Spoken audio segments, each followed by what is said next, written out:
Hi, I'm Ola, and I want to welcome you to the third edition of the annual Evolve Leadership Conference.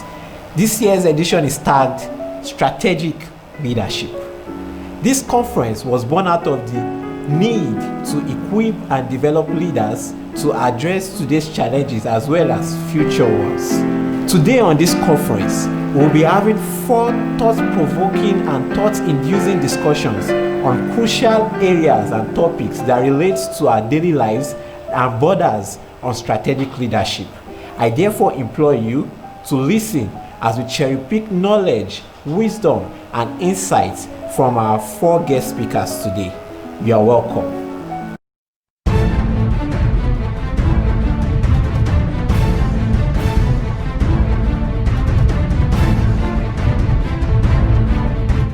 I welcome you all. I am Omotosho Temidayo. I have the first speaker with me here in person of Mr. Ayotunde Olumide, and he'll be introducing us to the topic strategic leadership. You're welcome, sir. Thank you, Ma. God bless you in Jesus' name. Viewers, God bless you. It's a privilege to be here again this time around. Talking about strategic leadership, I would like to take I'm a child of God, and I would like to take my topic from the Bible, or how to handle this topic from the Bible. In the book of Luke chapter 14, if you take from verse 28 downward, it's talking about us, someone being strategic in life. And it says something, said, for which of you intending to build a tower, sitting not down first, and counted the cost, whether he have sufficient to finish it. That's being strategic. You don't start something without planning. The being strategic is not one big grammar picking from big. It's just plan your life, analyze it, look at it, look at the threat of whatever you want to do. Look at the strengths. Look at the analysis of analyze whatever you want to do, and see how you go ahead to achieve it. And look into the future and see yourself conquering the future now. And that's just being strategic about life. Now, I want to say something about, we are talking about strategic leadership. Yes, you must sit down and count the cost. Sit down and look at your life. Where am I coming from? Where am I going to? What are the things happening in my environment presently? Many people are just blind to even the things happening now. They still want to continue the way they are doing things, the way they used to do it in the past. That's why they still want to be doing it. They say Jesus Christ is the same yesterday, today, and forever. Are you Jesus Christ? So we need to sit down and plan our life. They call this season new normal now. New normal, because things have changed. And that's why we are looking at this topic this time around, strategic leadership. You need to strategize. If you have done that before, you may need to re-strategize. And I pray God will help us in the name of Jesus. Now, who is a leader? Before we go about strategic leadership, what are the qualities of being strategic leadership? Who is a leader? You're talking about leader, and I would like to use part of our body to analyze who a leader is. Because we are talking about, so there are 2 words there. We're talking about strategy, leadership, or strategic leadership. So, who is a leader? I think I should talk about that. Who is a leader? A leader is someone, like I said, I want to use the part of body to describe a leader. I'll use our head. Is somebody that our head now stands for reason. The reasons. He must be able to think.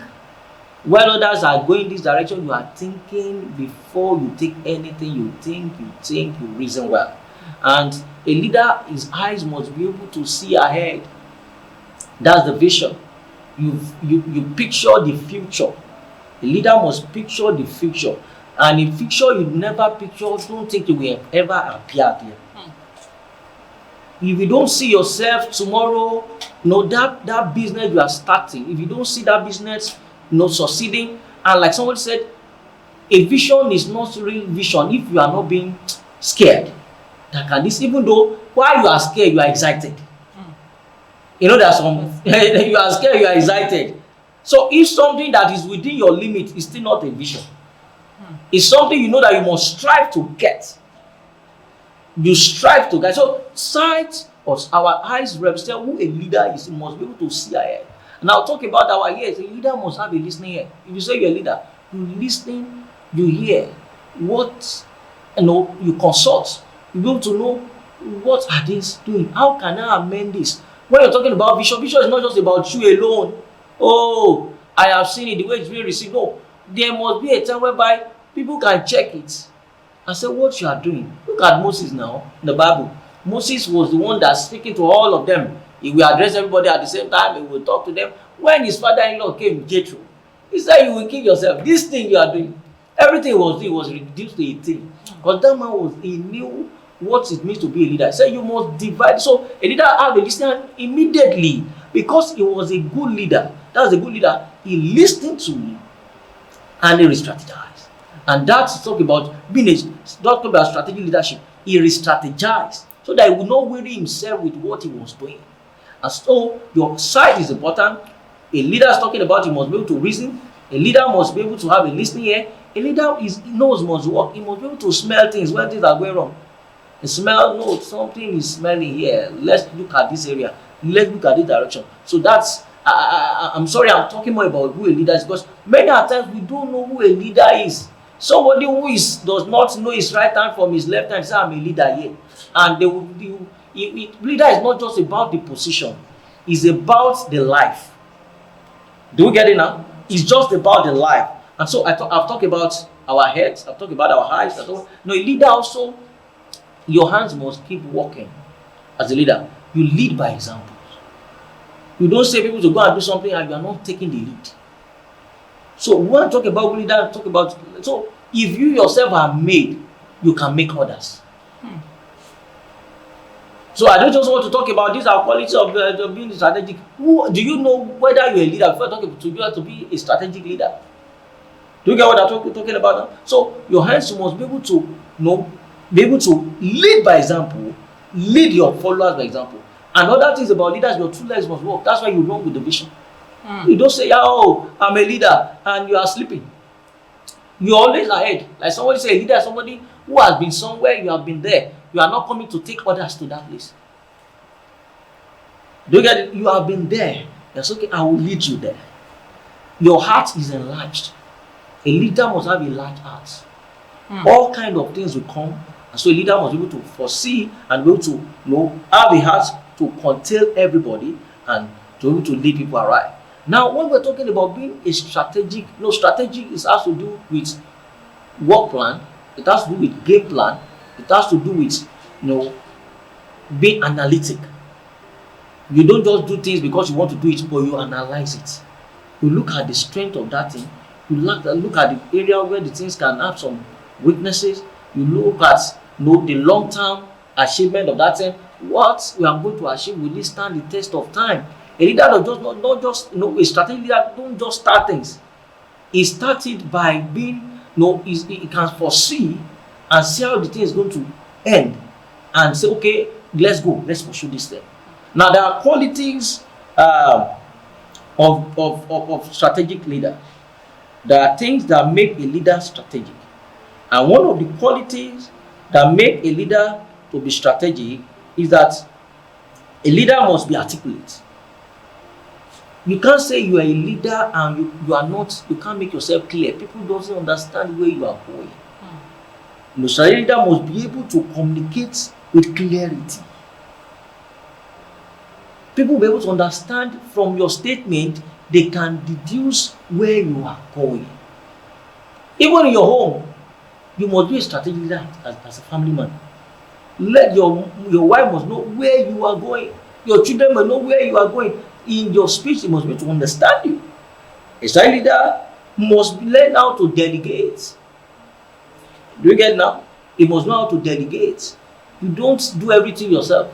That means you have not trained people under you. You will not be doing a one-man battalion. Hello, just facing everything. So that's why some people, everything is all around them. It's just all around them. If they are not there, nothing works. That is not a strategic leader. A strategic leader has this division of labor. This is what you will do. He is able to commit things to people's hands and is able to entrust them things in their hands and be trusting that they will do it well. I pray God will. And one thing I want to say before, I have different points here. But he's trying to motivate his followers in doing things rightly. Motivate your followers to do the right thing. Thank you so much. I really appreciate You're welcome, man. Your point, sir. Okay, from all you're saying, I've heard vision, I've heard planning and all this. So I'll be asking you some questions. And my first question to you is, at such a time as this, why the focus on strategic leadership? Wow. The focus, why are we focusing on strategic leadership at a time like this? Is because they call this season new normal. Things have changed. Things is not what it used to be. Things are not what they used to be. So for us now, we need to go back to the drawing table and plan for the future. Thank you, sir. We must plan for the future. Yes. My second question is this. What is the purpose of time to strategic leadership? Time. Time waits for no man. Time waits for no man. Time Wait for no man. So while it is today, do whatever you need to do now. Don't procrastinate. So you don't need to postpone. Imagine some people say, oh, I want to do something before COVID-19 now. And they are planning something, I want to do it. So many things has changed now. Yes, sir. So if you have not achieved those things at that time, so many things has changed. That means that we don't know what will become of us tomorrow. So whatever you need to do it now. Plan it now. That's why we're talking about strategy. Plan ahead now. Don't wait for the future. Now is the time. Now is just the time. Thank you, sir. Thank you, sir. Thank you, sir. Now I want to ask you, sir, as a youth, Okay. how can I be strategic in my dealings? As a youth, how can you be strategic? Number one, who are you? You need to understand yourself. And you need to understand where you are going. Because being strategic, what do you want to even be strategic about if you don't understand where you are going? So as a youth, as touching your life now, you need to start planning your life now. Like somebody said, start planning what are your exit plan. You can't be youth forever. So don't think you can't be youth forever. We deceive ourselves. I'm a youth. You are growing older and older. So plan your exit plan. Plan what is. Even start planning your retirement. That's your exit plan. So now is the time for you to do what? To look at your life. Number one, where am I going? Even in church of your marriage, the person I want to marry, what is he going to contribute to my life? Before God created Adam, He gave him what to do. Before He gave him Eve, He was already doing something. So as a youth, number one, it will help you if you know where you are going. That's the vision now. If you know where you're going, it's going to affect your choice. Choice of who to marry, choice of where to live, choice of who to be your friend, and choice of how you want to end your life. So it's better you make haste now while the sun is shining. Though you have the strength as a youth, so let's use the strength. Thank you, sir. Thank you so much, sir. So you have mentioned vision. I heard vision. Now, how important is vision to strategic leadership? Vision is just like a compass or like a map. It shows where you are going. So if you don't have a plan or a map of where you are going, you keep going in a circle. Just keep going in a circle, you will end nowhere. So it's better you have to write the vision, make it clear, so that those that read it may run with it. Vision is key. A visionless person is a worthless person. I was somewhere today and we were discussing, and somebody was talking to me about some set of people that these guys, they are just living for today. And so you cannot compare your life with them. They can die now because they are living for nothing. So vision is important because you will know that you are going somewhere. I was sharing with somebody of recent. I said, people that have vision live longer because they have what they are living for. So vision is so key. It keeps you going in life. It keeps you going in life. Very key. Keeps you going. Thank you, sir. You're welcome. Let me ask this. Now, in our society now I'm asking that how important is strategic leadership to our society? Like we can see what is going on right now. We can see a lot of things are actually happening, and our youths are even thinking of what is next. So, sir, I'm asking, how important is this strategic leadership to our society? Wow. No, it's just a pity that we find ourselves in a society that is we nothing is planned. We are just living as it is. Our life is like our leaders. They they don't plan for tomorrow, and that is society we find ourselves. It's a society whereby anything goes. It's not a society whereby we have planned ahead, and that is why even somebody that is in high institution now does not know where, no, is afraid of going, no, of ending that school. Somebody who is serving now, somebody who is serving presently does not want to leave the service year. He does not want the allowance to finish. Yes, so Because he's not sure. There's not something. Because nobody has planned ahead of us. Strategic planning is just about planning. Leadership is about leaders that can see ahead and plan ahead. And everybody knows where to do next. When we have leadership in a position, or in place, people know what to do next.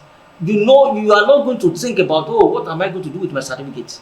So our society needs leaders that can strategize and plan for us, and that can look. Some things are just going wrong because we are not planning ahead.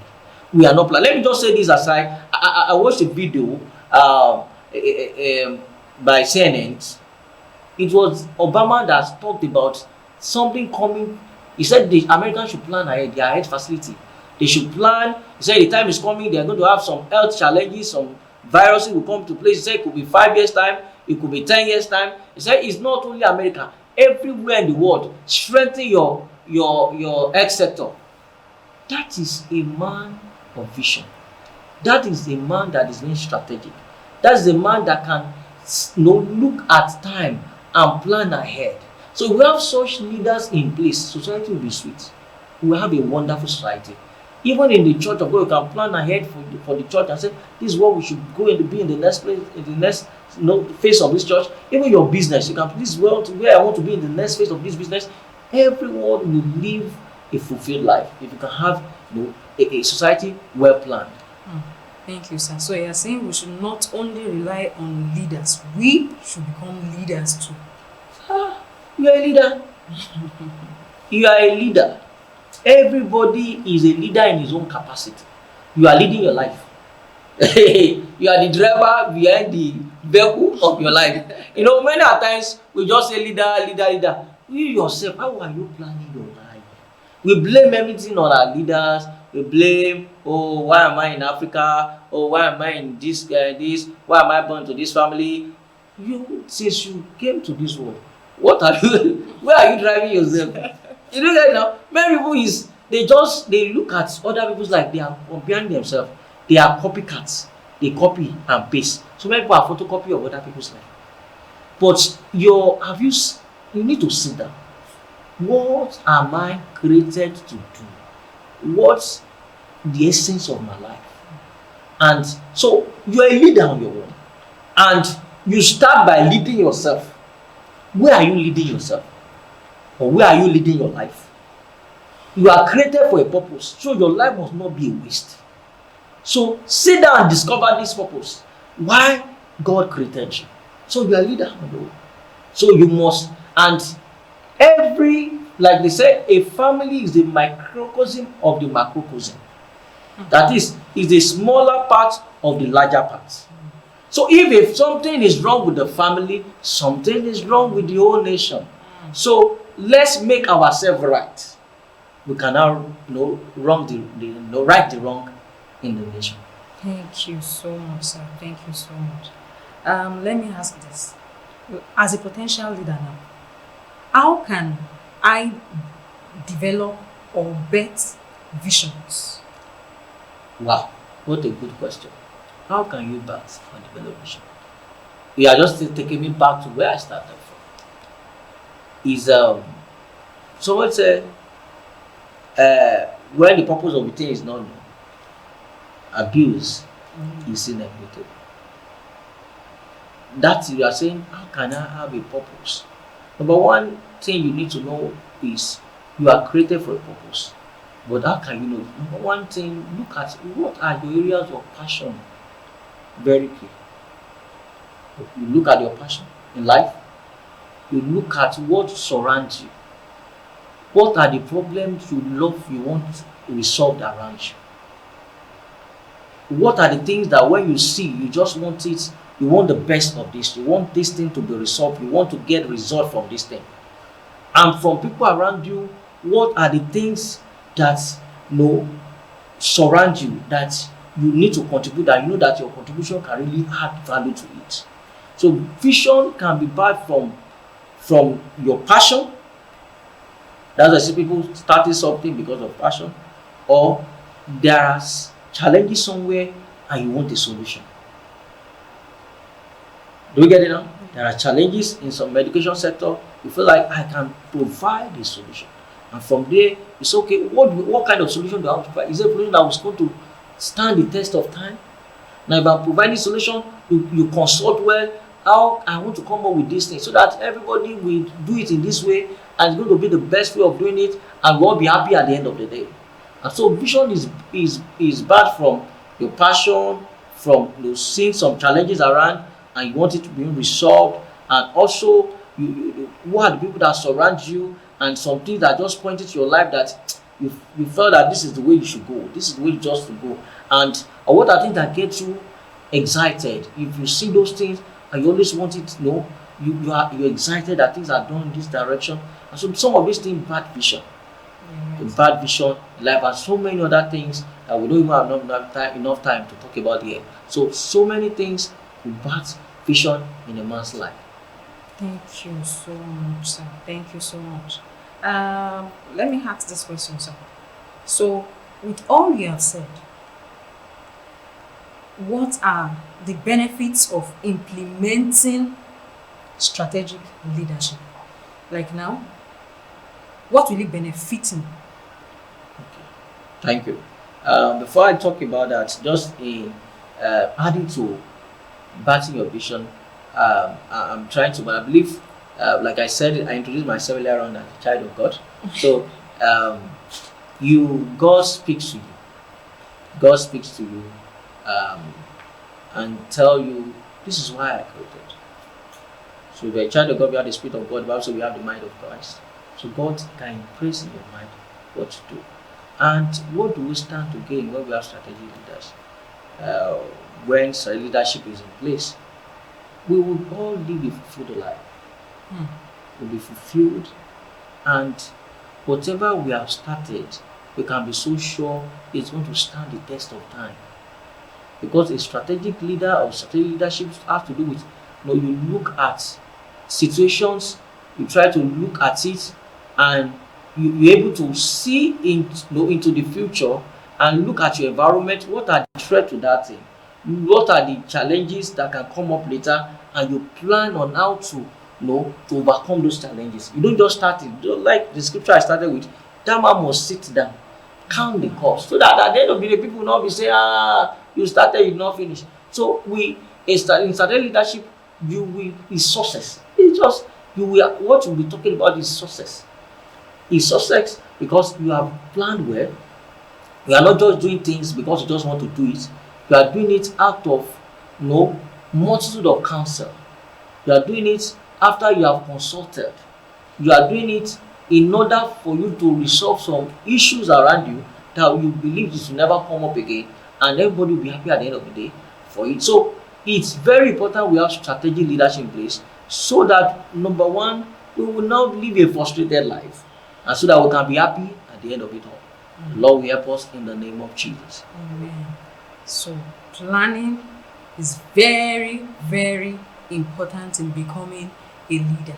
Yes. Then you're saying that we must have vision. We must not be just walking aimlessly, not just doing things without without having a focus, without knowing where we are going to.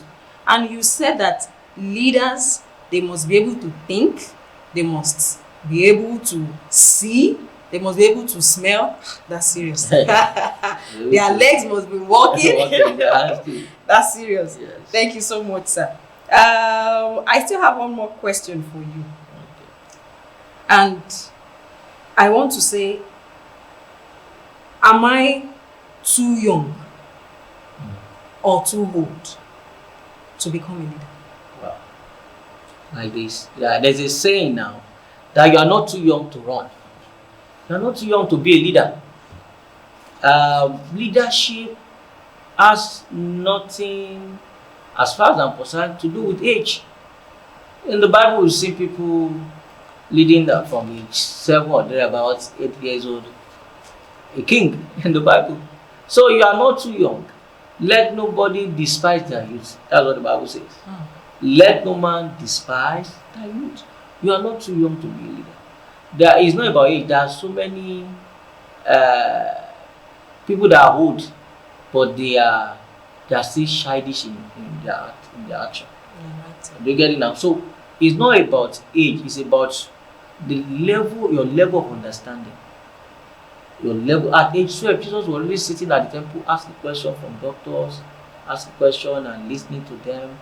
So you are not too young to be a leader. Start running now. Tomorrow may be too late. Start running now. Let your legs be walking. Yes. Tomorrow may be too late. Thank you so much, sir. We really appreciate this. Thank you for coming. Thank you for talking to us. We learned a lot. Thank you. Thank you so much, viewers. Thank you for watching. We'll be joining our next speaker shortly. God bless you. God bless you. Thank you. God bless you.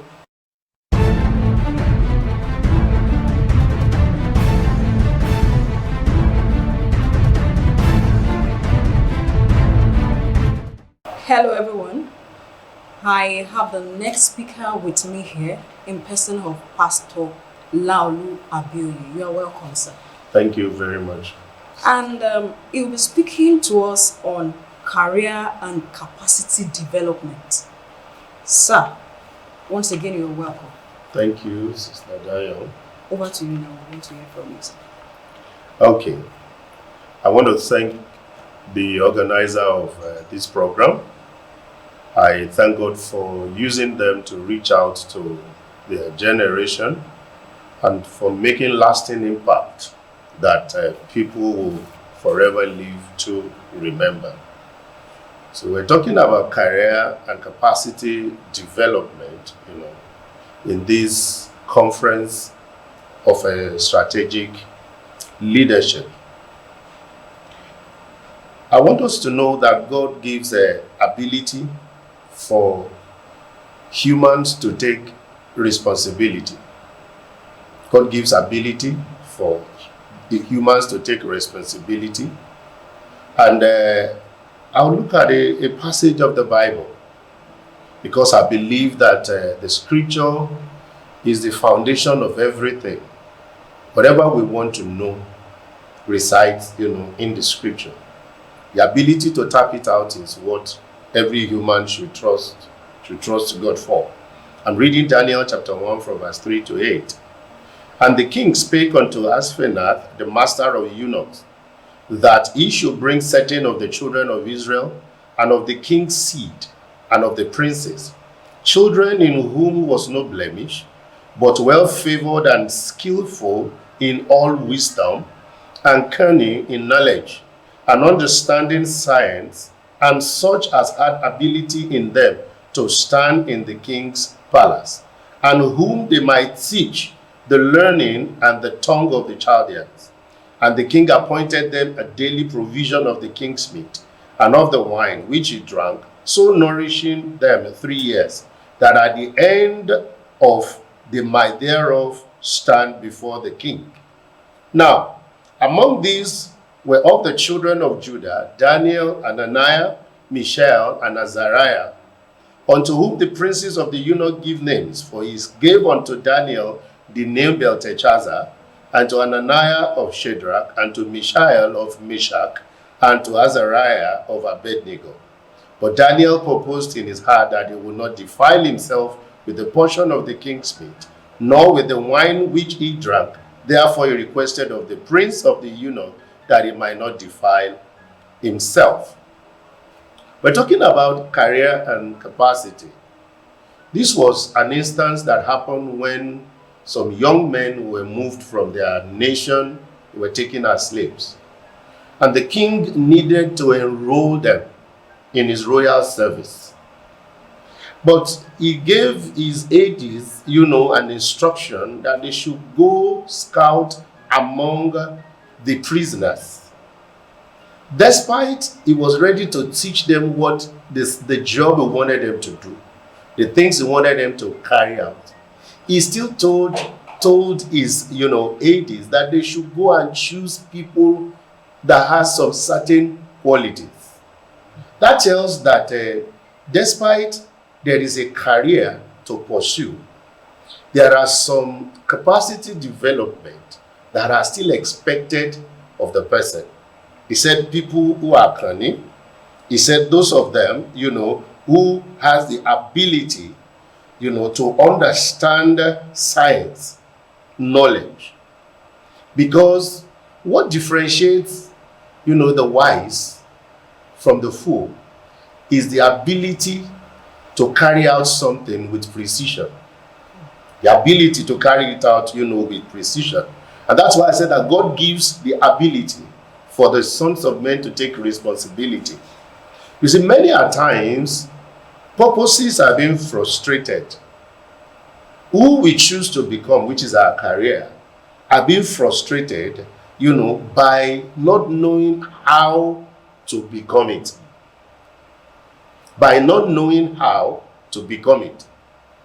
It is not in itself for people to say, I want to be rich. I hear people say that a lot. I want to blow. I hear people say that a lot. But you see, if you don't understand some rudiments, of capacity, becoming that thing in your career will be very difficult. And that's why the scripture says those who look for silver, they don't get it. Many people don't know that opportunities always wear the jacket of challenges. So when people see challenges, they run. Yes. Not knowing that inside the challenges, are the opportunity. So when you look at this passage of the Bible, which we have made our anchor scripture, relating it to what strategic leadership is, to chart a course for yourself to reach a career, the zenith of a career. You must know the route to get there. You must know what are the requirements to get there. Then you must be ready to give it what it takes. Life is not only about knowing what it takes. Be ready to give it what it takes, to get there. So when you chart the course, when you know the route, when you give it what it takes, then certainly it will land you where you want to get yourself to. But it's amazing that we see that many people want to see things happen in their lives, but they don't want to get involved. That's why it has been said that if wishes were horses, the beggars would ride. And one of the easiest things to achieve in life is to fail. Because all it takes for somebody to fail is to do nothing. Just don't do anything. It is guaranteed 100% the person will fail. 100%, there's going to be, failure. So many would like to see levels of changes in their careers, in their pursuit, in their ministry, but they are not ready to take the bull by the horn, So when we talk about career and capacity development, there are some things that must come to mind very, very quickly. That if I want to reach my desired goal, that goal now it's, the career, you want to reach the goal, there are some things that you need to take along with you. And I'm going to try and mention about 5 of it. Number 1 is that you must be deliberate. You must be deliberate. You must be intentional. Life is about being deliberate. If you leave things to chance, it won't help. If you want to know the importance of being deliberate, as you are driving on the way, take your hands off steering and be pressing, your accelerator. You will see that since you are not giving your vehicle a direction, the vehicle will give itself a direction, and that might be inside the pit. Don't just try that on the road. You do that on the field, so that you can see that one has to be deliberate and be involved, in his life. The second one is that you must be strategic about your pursuit. Like I said earlier, I want to go here. How do I get there? What do I need to? Everything in life, it's been strategically, positioned. I saw something in 1 Samuel chapter 21, about 12 to 15. David was to pass through a city. That was the city, where Goliath came from, Gath. And as soon as he entered the city, news ran through the city that Goliath's slayer was passing by. Of course, you know that he was a target. They will need to pay him back. Their king didn't follow Goliath to war, so king didn't actually know who David was. So the king said, you mean that person is passing? Go and capture him and bring him here. The moment they captured him and he was about to enter the palace, he began to behave as if he was mad. And got to a point, the king said, who brought this mad guy here? Get him out of my sight. Then he was able to cross through. That's strategy. Because if he tried to present himself as somebody who is strong, he would just, be killed. So there is also need to be ready to engage, in a pursuit. You must be ready to engage in the fight. When I say fight, not the physical of fighting people around, but to life, is a warfare, like somebody said, not funfair. Because there are things that would want to ensure that you don't get to where you want to go, and you must be ready. Why is it that every car that is being designed, the front is narrower than the back? It is so that it can fight the air. You will see that when you look at aircraft, they are bigger at the middle, but they are very thin. It is so that it can pierce through the air, because there will certainly be opposing forces. And if it is like that for things that are not living, how much more for those of us that are living? So our career, and our capacity, you want to reach the zenith of your career, there is a need to be strategic about life and to build your capacity. Thank you so much, sir. I have some questions here for you, sir. And I know from the questions we'll be able to learn more. You mentioned strategic leadership. That's our thing. And now I want to ask, how important is strategic thinking to developing a successful career? Thank you. Strategic thinking is almost everything. Because like I said, you want to develop a successful career, it helps you to chart a course. It helps you to determine what it takes. It helps you to know how to position yourself, to reach that goal. One of my quotes says, you don't put your head on Delilah's laps and wake up in Abraham's bosom. That's not being strategic. Resting on Delilah's legs does not lead to Abraham's bosom. If you are strategic enough, you will know that that's not the route to the bosom of Abraham. So when we talk about strategic thinking, it is like all of what it requires. Let me read Habakkuk chapter 2, from verse 2 to 3 to you in New Living Translation. He said, then the Lord said to me, write my answer in large, clear letters on a tablet, so that a runner can read it and tell everyone else. But these things I plan won't happen right away. Slowly, steadily, surely, the time approaches when it will be fulfilled. If it seems slow, wait patiently, for it will surely take place. It will not be delayed. When you have this information at your fingertips, you will know that slow and steady alone doesn't win the race. You must make sure that it is surely, you continue, in that expectation. Then you begin to look out for what it is. He said, write your vision up in clear letters. Those who see it, so that you can run with it when you look at it. But God said, this thing I said will not happen at instant. And those are some of the gaps that we see now between people, knowing the importance of strategic thinking.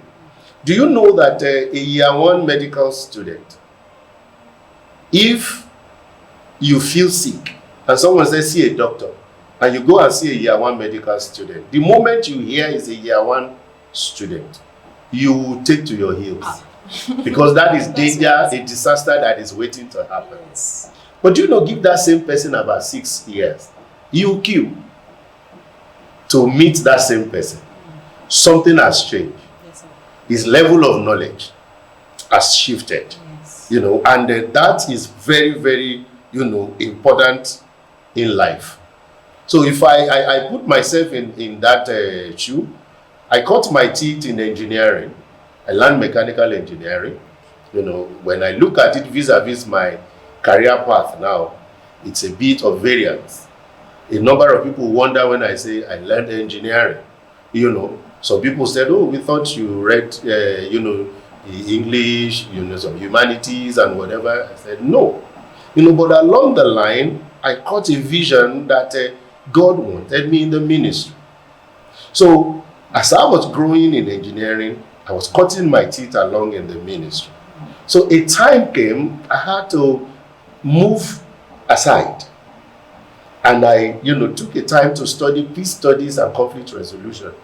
Because so much the work of a pastor is that you have to interfere, get into, some things. Apart from the spiritual knowledge, I needed to also acquire some, Then I went all the way again for public administration, There was an option of MBA in business administration. I said, no, my business is the gospel, So the career path, I don't want to go into business administration because it wasn't going to be about the money. It's going to be more about the people. So I take a choice of that public administration. So today now, with the grace of God and some of those things that I have learned, will put somebody's feet at the career path. Thank you, sir. Thank you, sir. Let me ask this. Now, how can I apply strategic leadership into my career?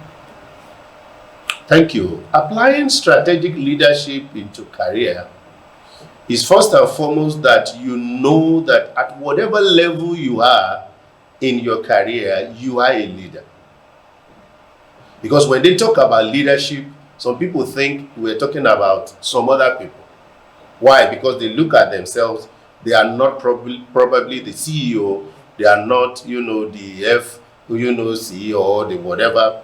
You should know that you are a leader.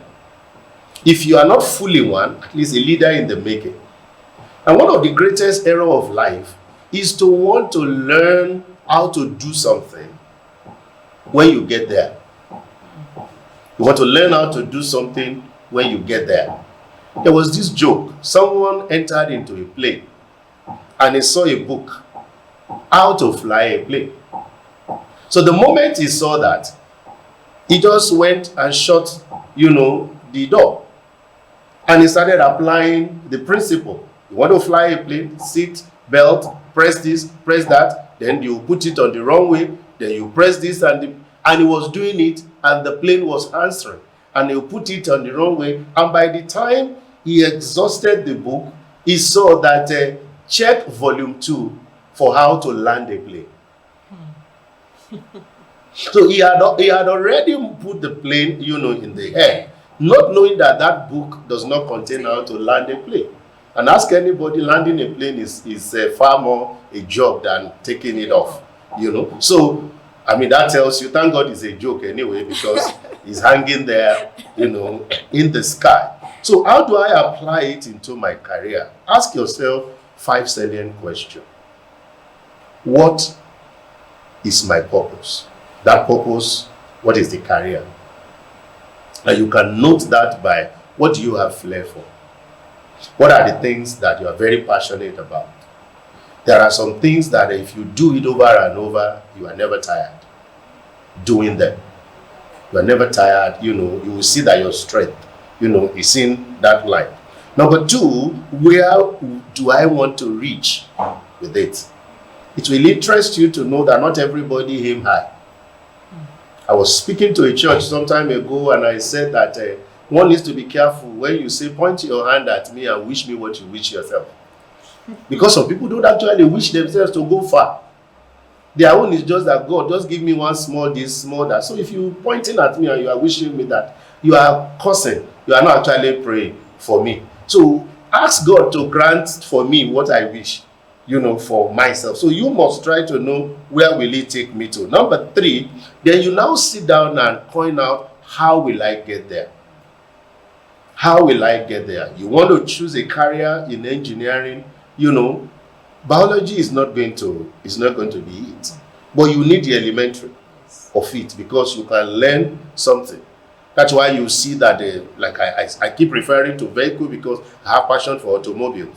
You know, you will see that every vehicle made is fashioned after an animal. If you look very well, some look like frog, some look like a beast, some look like you know, a lion, some like a cat, you know. I mean, look at the tiger side, they look like. So you can actually borrow some stuffs from that, you know. So you must try and sit down and look at how to get there. Then the 4th question is the question of when. If you know that you want to succeed sometime in the future, you can take time and play now. But if you know that I have something, a goal I have to run after, then you know that you hit the ground running. Then the 5th one is, who do I need to reach my goal? Apparently, you know, life cannot be lived in silos. There is a need for the who. There is a need for God. There is a need for mentors.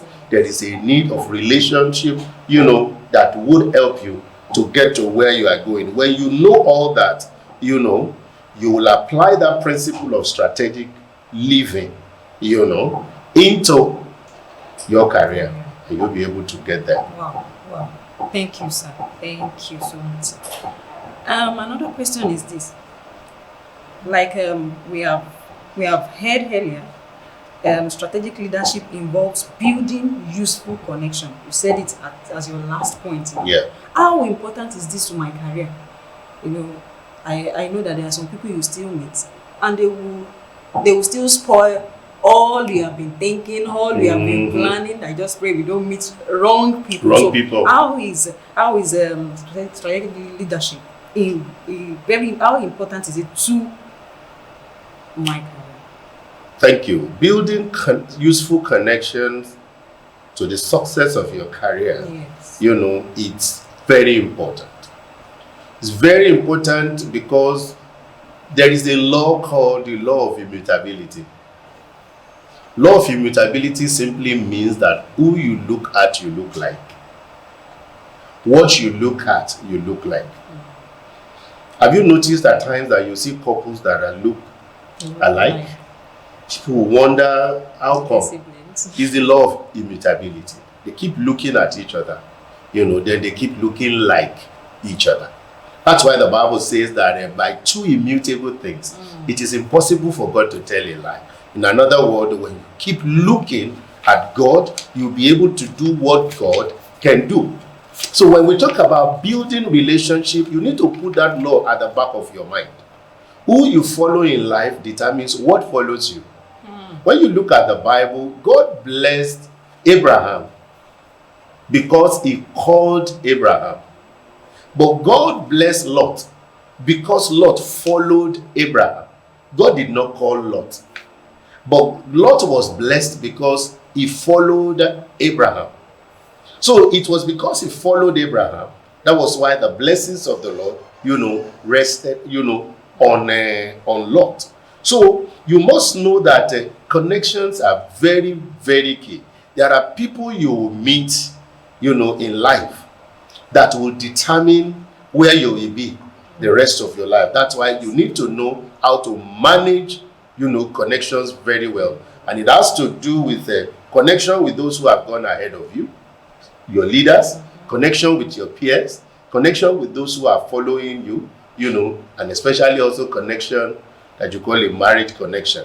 It has a lot to do about where you land in life. Thank you so much, sir. Let me ask this last question, sir. Capacity development is a long life process. Like you mentioned, continuity. You don't have to be tired along the way. Now, how can we prevent a burnout despite life's many troubles? That's a good question. You see, whatever you call a career must stem from the word passion.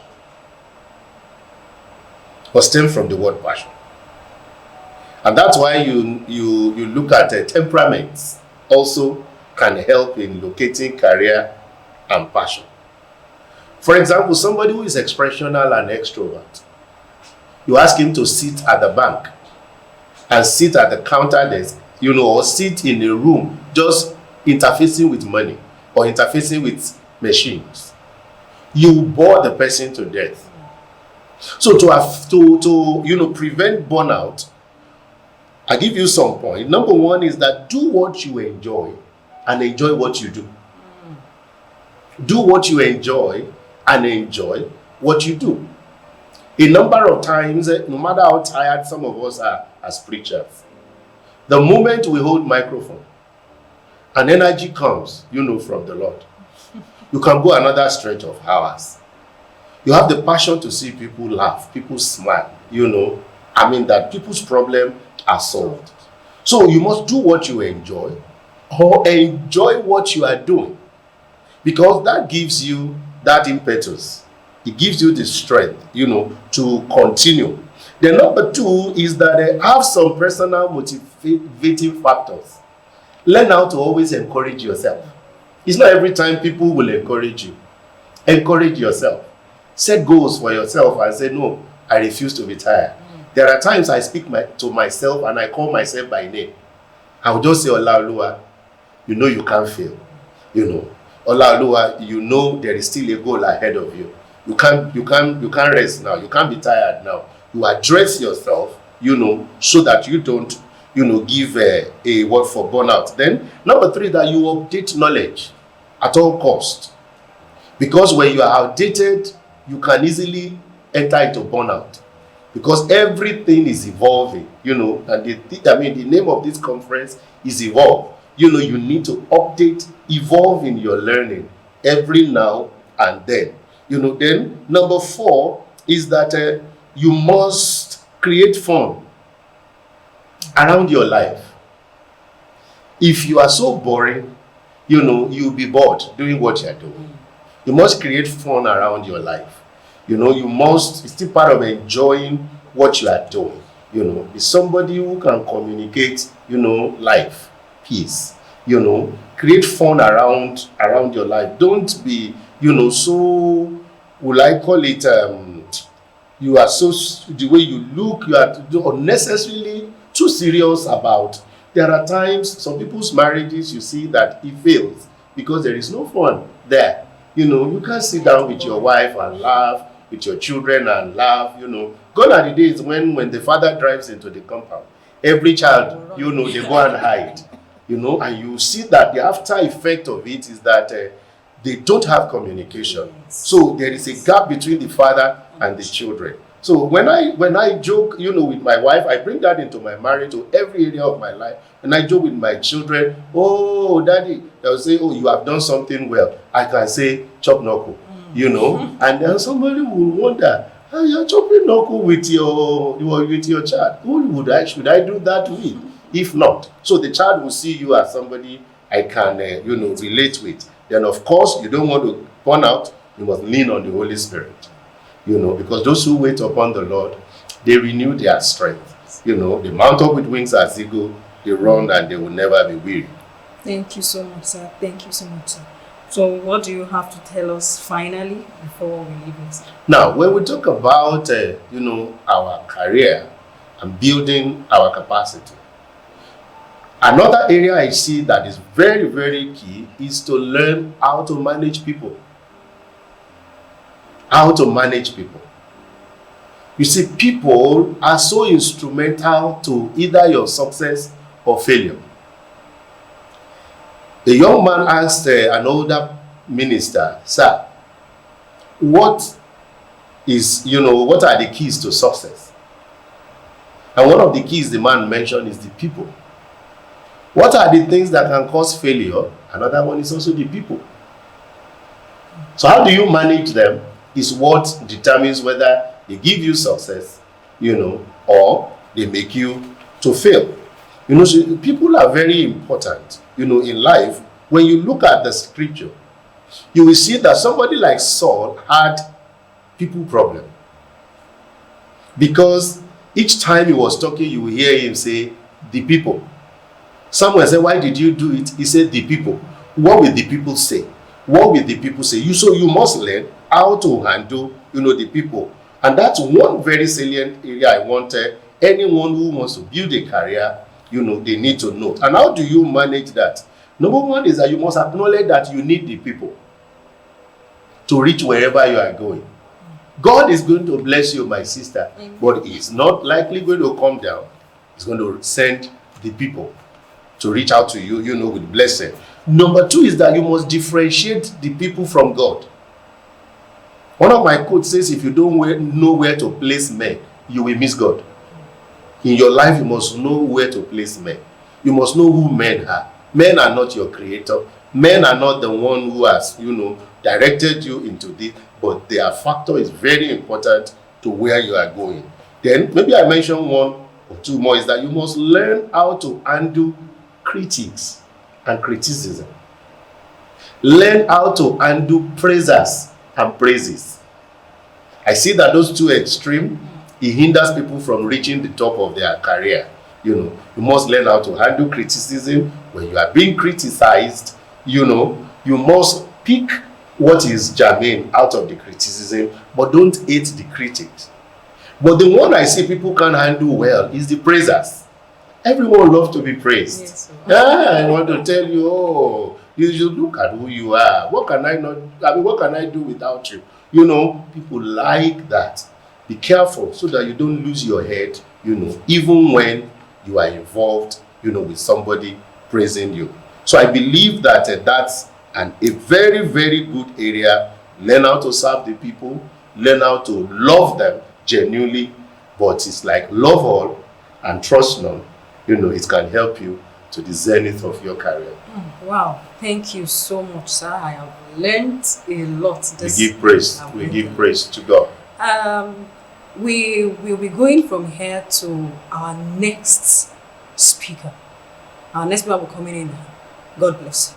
Hi, I'm sure you must have enjoyed the session so far, especially from what we've learned from Pastor Ayotunde Olumide and Pastor Laolu Abioye. Briefly, we'll be going on a short break, a musical break by our in-house music maestro, Mr. Sunday Owolawi.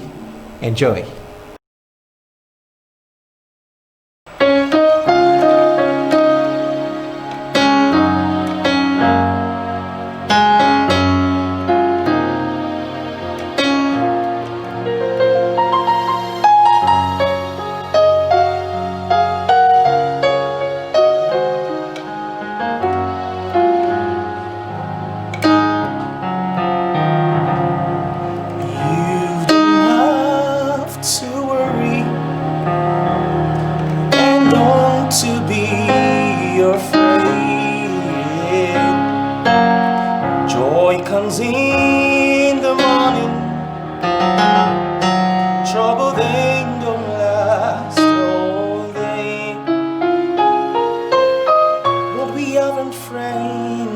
Jesus, who wipe our tears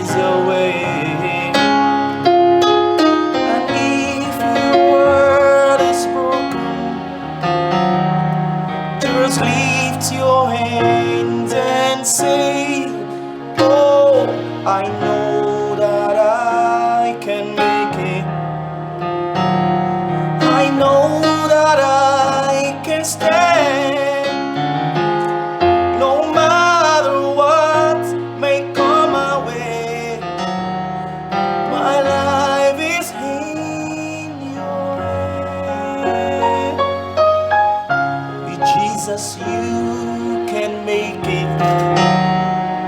With him you can stand.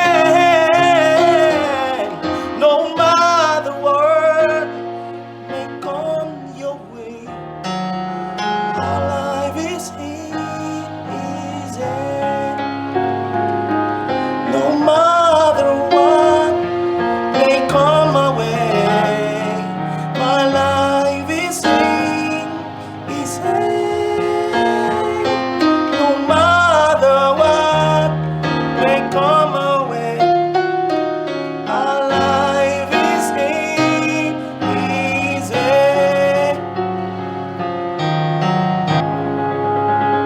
You will win, win, win.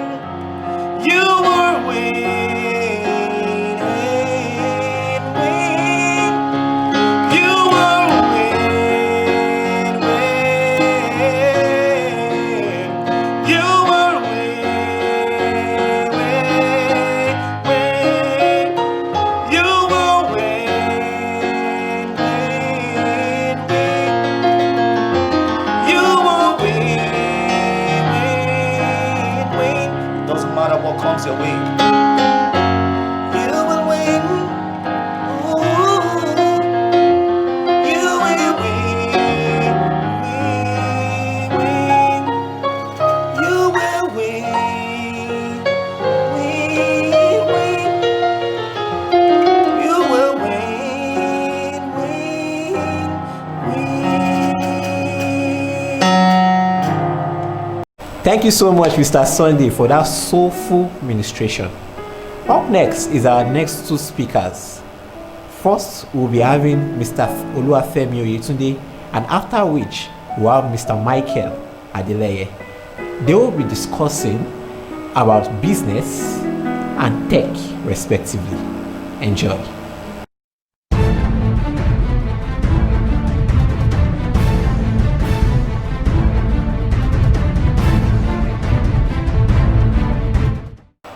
I have with me our next speaker in person of Mr. Femi Oyetunde. You're welcome, sir. Thank you so much. You're welcome, sir. And he'll be talking to us on the topic, charting your business in line with the new reality. Charting your business in line with the new reality. Please keep your comments coming in. We will be answering your questions. And if you have any observation, you want us to attend to anything, just send in your comments, we will reply. Sir, you'll be talking on this particular topic. Please, we want to learn from you. Tell us what we need to know from this topic, sir. All right. When I saw the topic, it's something actually amazing. It's something real, and it's something that is so practical because of the season in which we are at the moment. And if I may, you may ask me, what season are we? In the last 5 to 6 months, things have actually changed. The way we do businesses have changed. The way we set our priorities have changed. The way we even, let me say, do church has actually changed. Everything about us have changed. And it's when we are talking about setting new priorities and charting new course in business, that means everything about that also have to change. And what that portends is that so many businesses have gone down just because there is a new reality into the way we do things. That's one. And so many other businesses that have not gone down, some of them are actually sleeping, they are not breaking even. That is to say that so many things have to change. And there are some businesses that are also scaling, making more money just cashing in on this COVID-19 pandemic, and that is to say that everyone needs to sit up, everyone needs to re-strategize, everyone needs to understand how to stay in business, how to scale up your business, and how to win as a businessman. Thank you, sir. I have some questions for you, especially now that we are talking about strategic leadership and now you're talking about business. Now, my first question is this. What is the essence of strategic leadership to business? What has leadership planning and all that doing with somebody that is going into business? All right, thank you so much. Leadership is the ability for you to have foresight for an organization, the ability to make priorities, the ability to make decisions, and also influence others in achieving a certain set goals and objectives. I want to say that with the reality of what we have on ground right now, it's important and paramount for us to know that it's only people that have foresight, it's only people that can actually charter a course, and people that have that innovative mindset to make people to pursue a particular vision or a goal that we win in this season in which we find ourselves. So, you are telling us now that no matter the type of business I want to go into, I need to plan, I need to act as a Exactly. leader, work as a leader. Exactly. Thank you, sir. Now, my second question is this. If there is ever a time to do business differently, the time is now. Absolutely. How Absolutely. can traditional business like agricultural, Okay. how can traditional business adapt to the new reality? All right, thank you so much. I want to say this. For all businesses, either traditional or whatever you call it, all businesses just need to re-strategize at this moment in which we find ourselves. But there's something very important for all of us to know, is that the value chain, for example, you mentioned agriculture, which is the mainstay which should actually be the mainstay of our economy. But when you talk about agriculture, the way we plant our crop, either mechanized or local, it may not change. But when we look into the value chain, for example, agriculture, we have that of production, we have that of processing in the value chain, we have that of transportation and distribution, and we also have that value chain that takes it to the last man that is going to consume it, or the last man that is going to send it out of this country. That's for export. So what that means is that everybody needs to understand the value chain and also know that there is a need for us to identify where the element of digital comes into it. So every company, every industry is actually faced with that challenge. So for traditional businesses, there is a need for everyone to look deep into the value chain and know how you are going to do your marketing by using the power of the digital. For example, I can actually say that people that are tailors right now, most of them, you don't need to go to someone's house to go and measure them any longer. You don't need to bring a sample for people to see. You can actually do all your transaction from beginning to the end. You can actually do it by using the power of the digital, which is actually residing in your phone. So for traditional enterprises like that, everyone needs to look at the value chain very well. For emphasis sake, I'm saying something about the value chain. They need to look into the value chain very well and change their strategy when it comes to marketing and sales. Thank you. Thank you so much, sir. Thank you so much. So, sir, my third question is this. What are some key strategies that businesses need to adopt to survive in this to survive and thrive in this new reality?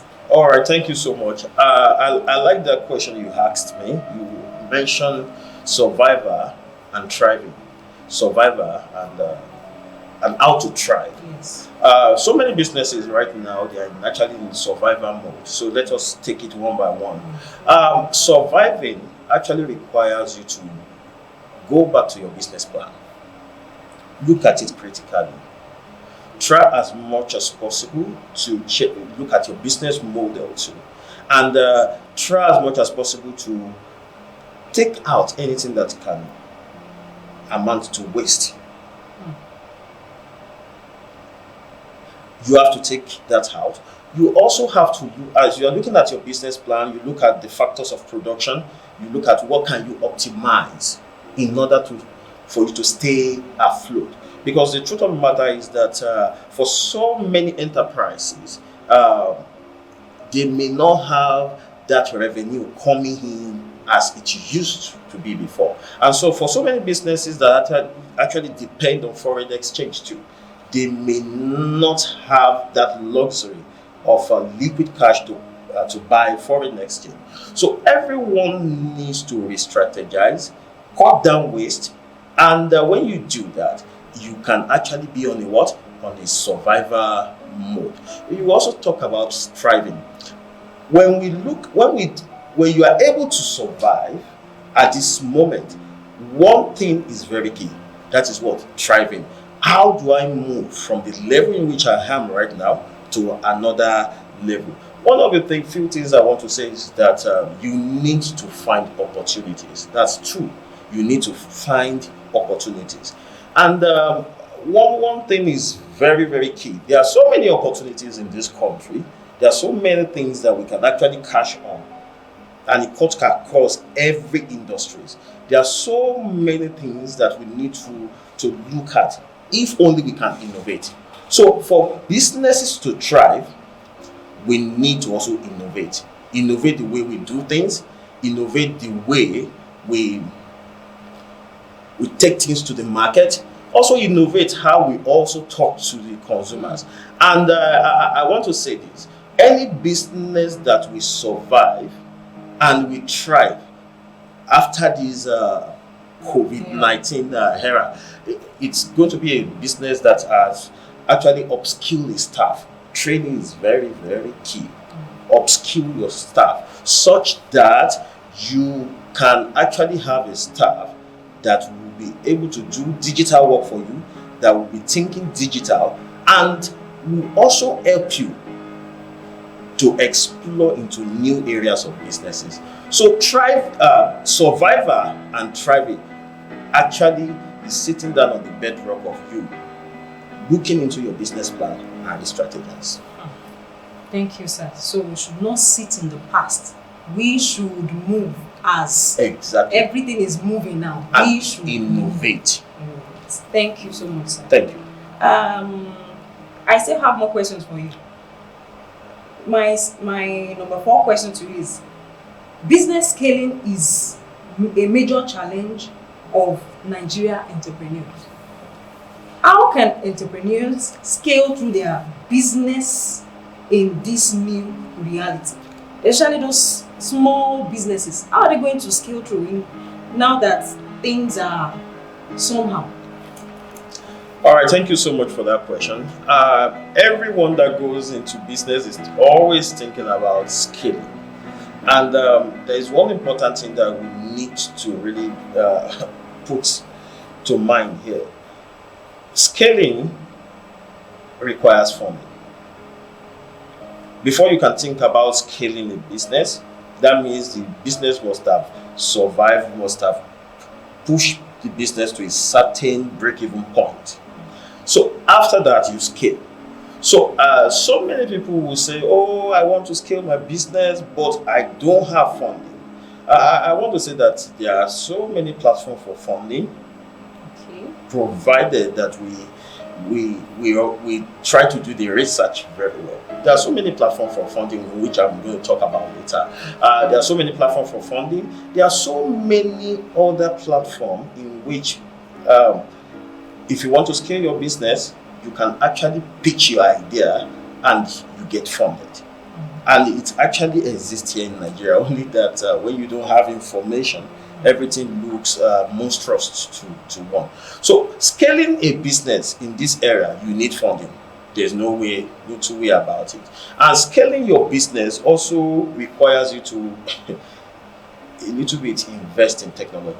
Invest in technology and invest in how to develop and train your human resources in order to position them for the challenges ahead. And one other thing that I want to just mention to you is that everyone that needs to scale their business also need to secure the sales. Secure the sales means that you need to create multiple channels in which your business or your services get to people.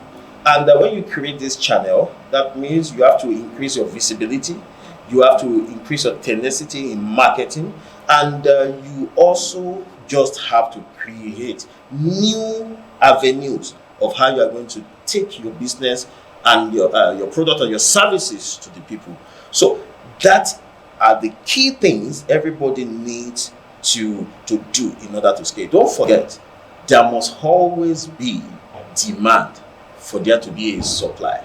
So do everything to create that demand. Open multiple channels of demand so that you can be able to supply. Thank you so much. All right, sir. I'm asking this question now. Social media and businesses. Okay. Because we're talking about updating yourself, take your business to the next level, and all this. Now, social media and businesses. What new ways can I leverage social media to reach my business targets and all? I want to say that, honestly speaking, the new playground for children right now is on social media. You know, when we were so young, we used to go out to play ball on the field. But right now, we have children stay indoor, be on WhatsApp, be on some gaming application in which you can actually play virtually with your friends. And there are so many other social media platforms in which so many young people are right now that you don't need to leave the comfort of their room. I'm taking it from that to also tell you that when the playground of children is moving from the physical playground to a virtual playground, it means markets are also moving away from those physical structures that we see to where? On to what? The digital, the social media. The power of social media when it comes to marketing, it goes beyond what you do on Facebook. It goes beyond what you do on Instagram. I've seen someone that is very close to me. Let me say my wife. Anyway, most of the businesses she does, it's always on WhatsApp. And I've seen WhatsApp group in which people will say, oh, so market. That's the name of the WhatsApp group. So market, maybe Ankara market. And everybody there, they have more than 250 people there. And if there's any new thing that maybe came from China, they post it there and people make their order. And I've seen transactions up to millions upon millions have been done just on WhatsApp. So one thing is very key. Everyone, whether you are into products, whether you are into services, everyone just need to know that things have moved away from the traditional way we used to do it. The market has moved from the physical market in which we have it, but it has moved into WhatsApp, it has moved into Telegram, it has moved into Facebook, into whatever you can call it. So it is important for any business to ensure that you leverage on this power of the social media for your goods and your services to be well advertised. And far beyond being advertised, customer management can also be from where? From the same social media. And that is the new way, and that is the new reality we're facing right now. So, sir, what advice are you going to give to somebody, a business owner that does not know how to use social media?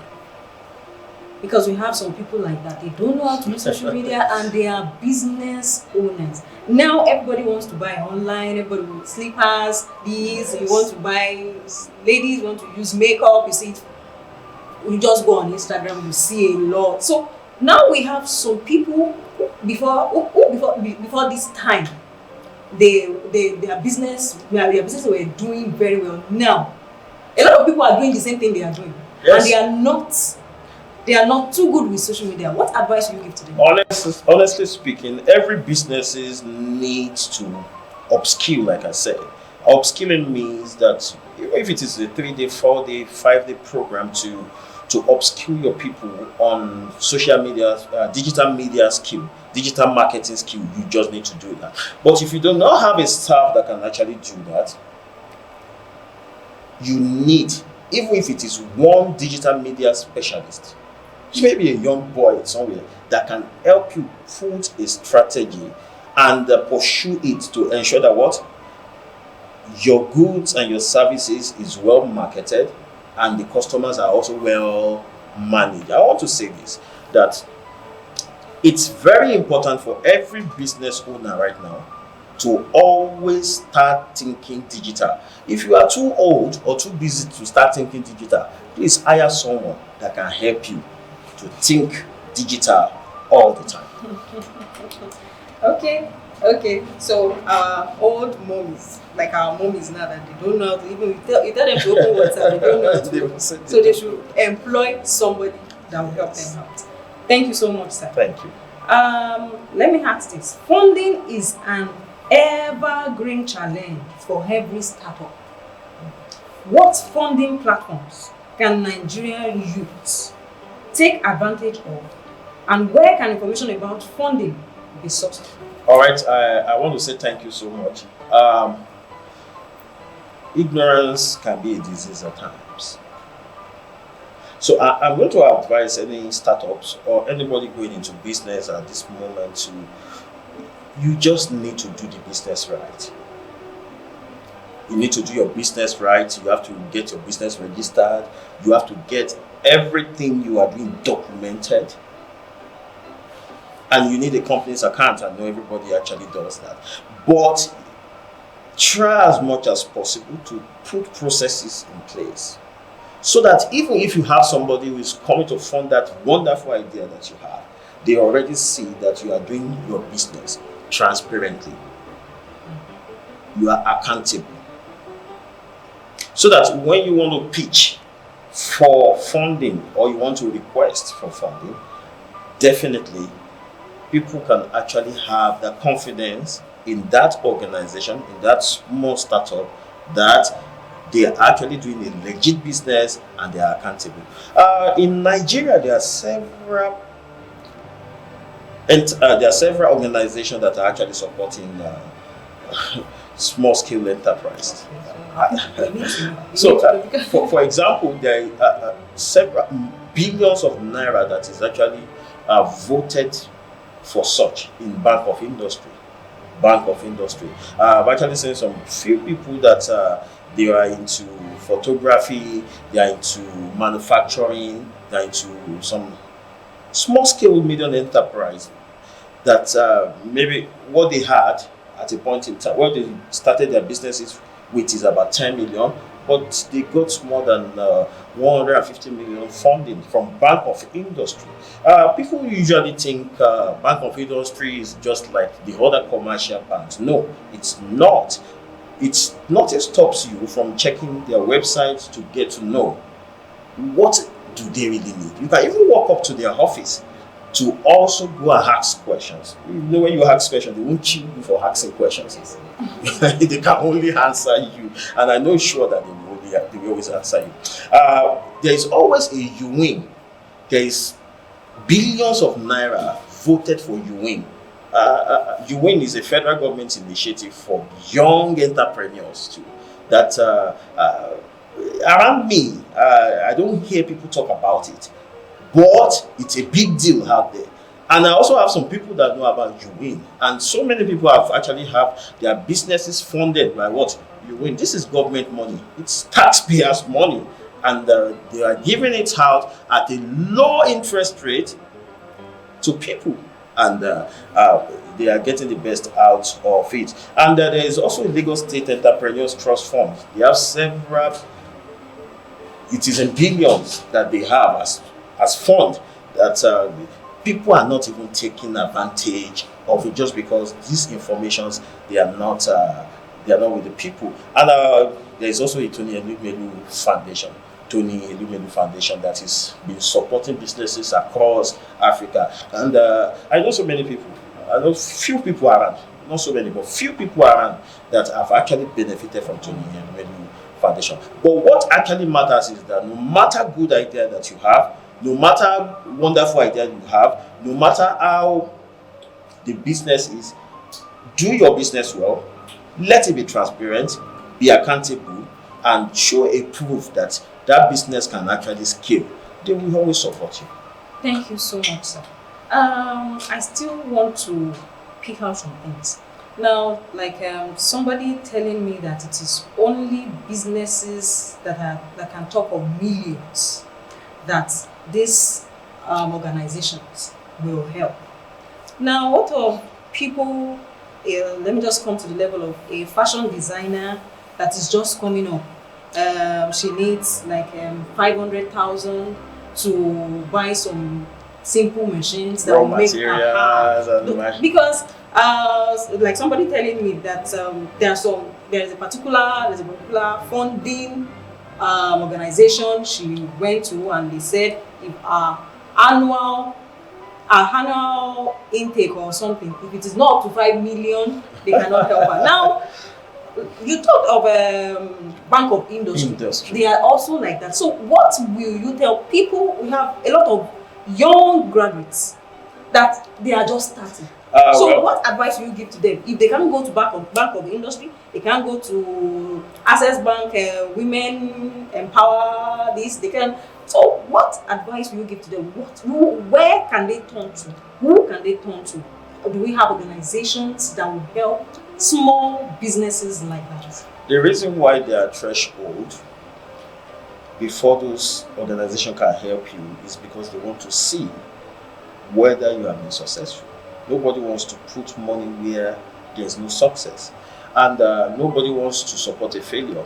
And they want to also see how serious you are, how well have you run that company for a while. I want to say this, that for small medium enterprise, there are still some organizations. There are still some. For example, there is a Diamond Bank BET. We call it Diamond Bank BET program, which actually supports organizations in doing business. But all you need to do is to show a proof that you've been in that business, you've been running the business successfully, and you have a very strong governance around that business, that the business is not just a sitting room or a corner room business that if you want to buy clothes, you want to buy something for your girlfriend, you just go and pick the money. No, they want to see how disciplined you are. Those organizations are still here in Nigeria and they support people. But one thing is very key to all businesses is that it will be very good for everyone to do their research well. You will actually get help, and with God on your side. Thank you, sir. Thank you so much. I will still talk about those small businesses. Statistics shows that about 90% of startups of new businesses fail. I think that is why these organizations don't want to invest in them.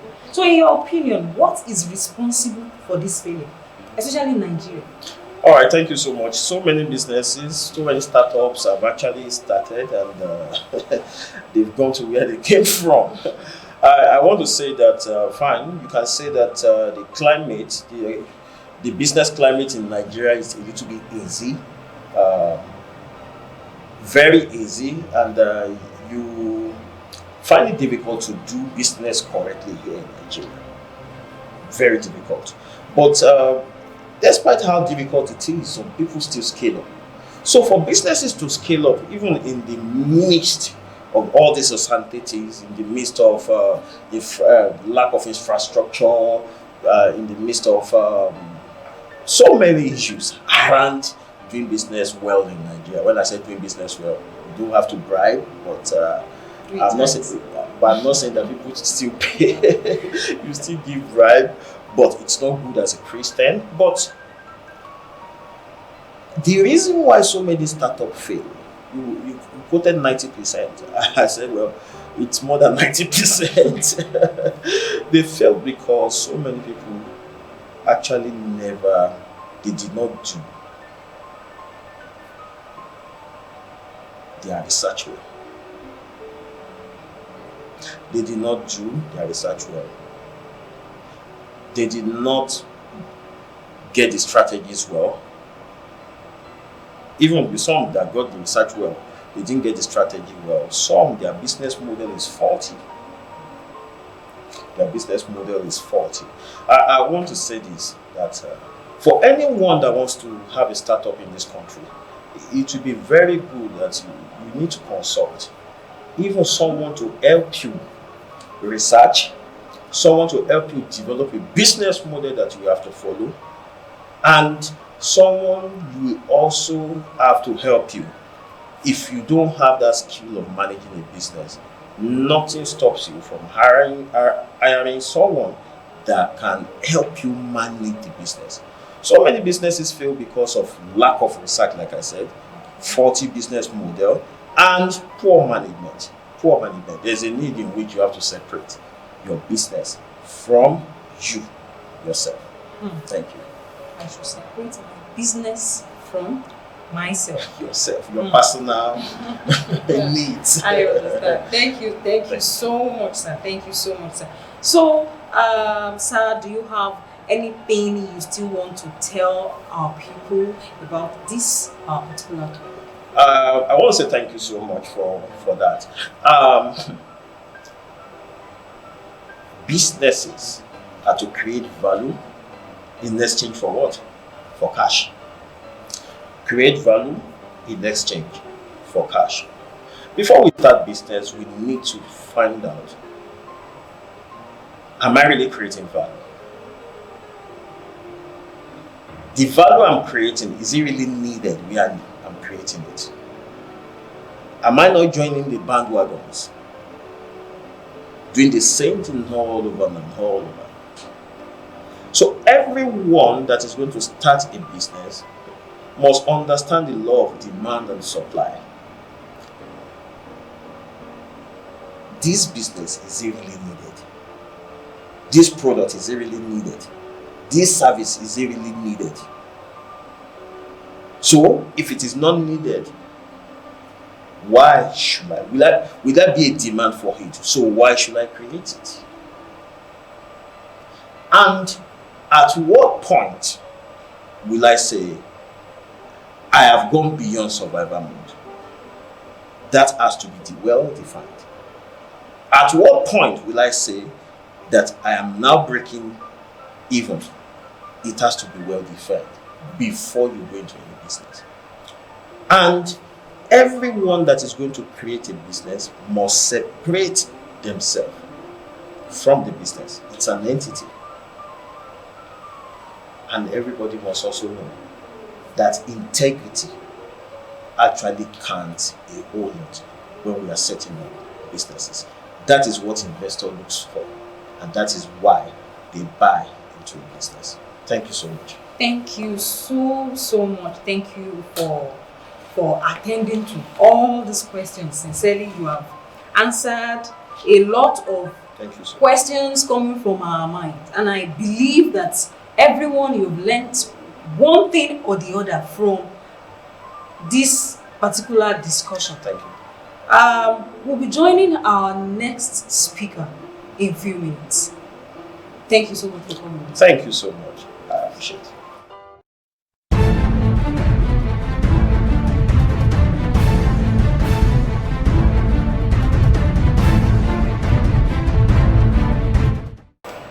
I have with me here the last speaker in person of Mr. Micheal Adeleye. You're welcome, sir. Thank you for having me. He will be speaking to us on the topic leading with technology. Please Send in your questions and your contributions. All your questions will be answered. Sir, please tell us what we need to know about the topic leading with technology. Thank you. Okay, technology is not a new thing. Humans have been evolving over time from the 18th century when we had the Industrial Revolution, when machines replaced manual labor. And after then, we've been having people moving from trying to do things in a smarter way and in a more simplified way. So, but the advent of the COVID-19 that we experienced in 2020 actually changed so many things. You know, like the hospitality industry, hotels were shut down, schools were shut down, churches were shut down, airlines couldn't work. For instance, Virgin Atlantic had to file for bankruptcy. What is the reason? It's because we no longer do things the way we used to do it. So for you to be a great leader in this era, you need to understand that technology is no longer an option. It's like a part of our lifestyle. It's a philosophy now. So leading with technology implies that doing everything to remain in business, doing everything to remain relevant in your place of work, doing everything to remain relevant as a church, doing everything to remain relevant, and also to meet up with the trend, because the trend is changing so fast. And if you don't go by the trend, it's either you regret you don't make those decisions now. So as a leader or as a youth or as a leader in any organization, anywhere you find yourself, you need to understand that technology is now the lifeline of every business. So for anybody to win in this century or in future, you need to understand that the way we used to work has changed. Even after COVID-19, if everything comes back to normal, you realize that so many things will have changed. People no longer go to the market like they used to go before. E-commerce is taking over. E-commerce. So now the billionaires, the richest men in the world are no longer the manufacturers or so. They are more of the tech people and all of that. And mind me to say that when we say technology, we're not only referring to ICT. We're talking about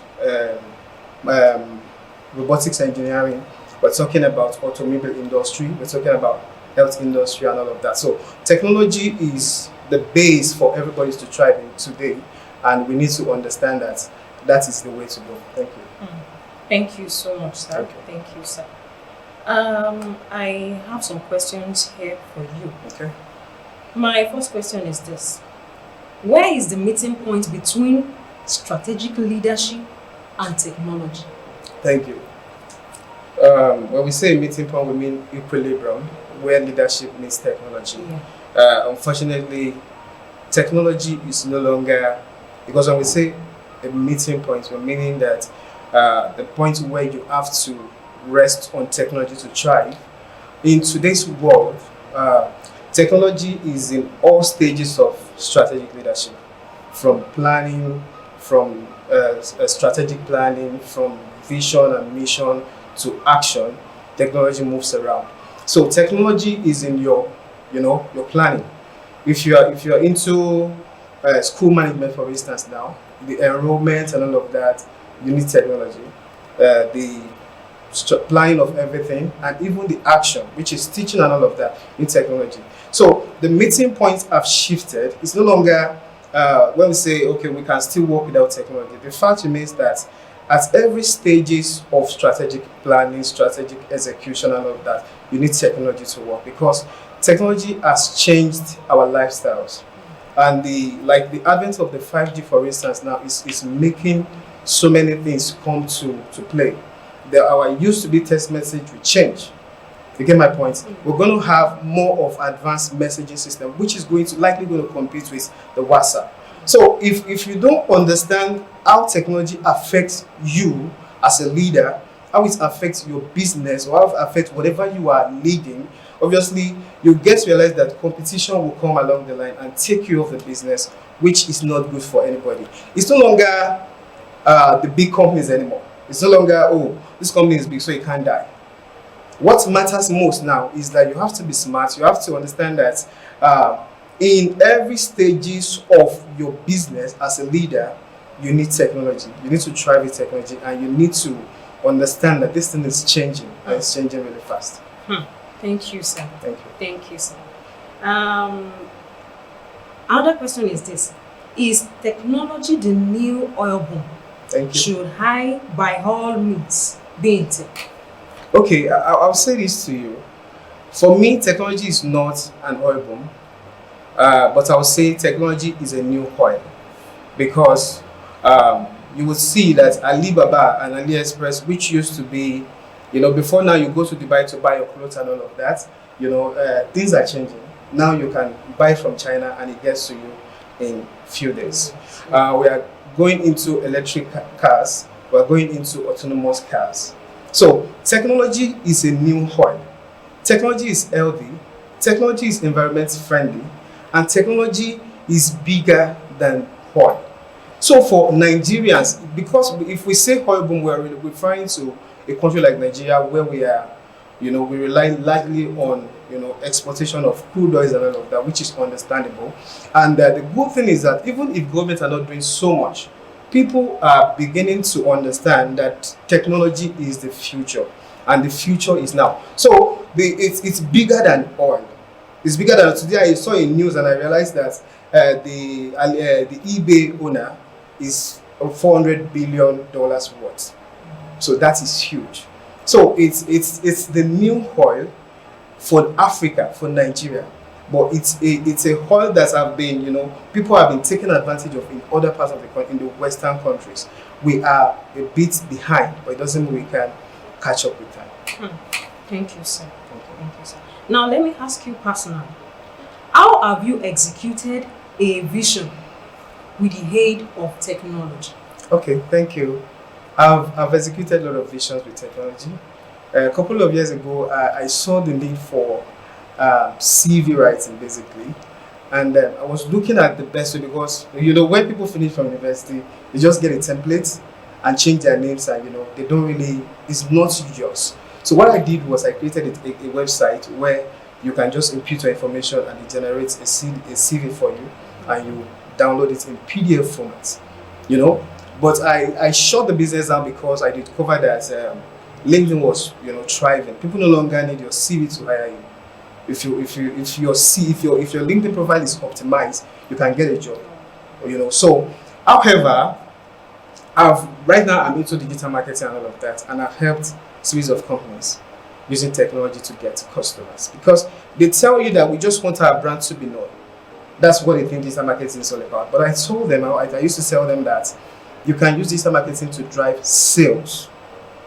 And that is, so in area of implementation, I've used technology in a lot of areas. I've helped hospitals build a system where they don't need to do manual, paperwork and all of that. Everything is automated. I've done it for laboratory. I've done for schools and all of that. So it's no longer, I can do everything you can think of can be converted to tech.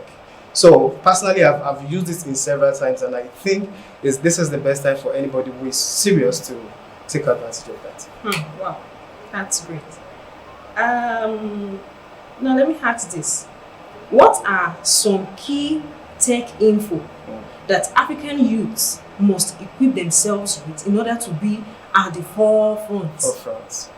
Hi, African youths. You need the right skills. Information is the most important thing you need to thrive, to succeed in life. And I've met people and I've seen a lot of youths doing the right thing in the wrong way, or the wrong thing the right way. Some people will say, okay, Yahoo is the way. It's because that is the best they know. You need the right information. There are lots of industries in the world that needs the service.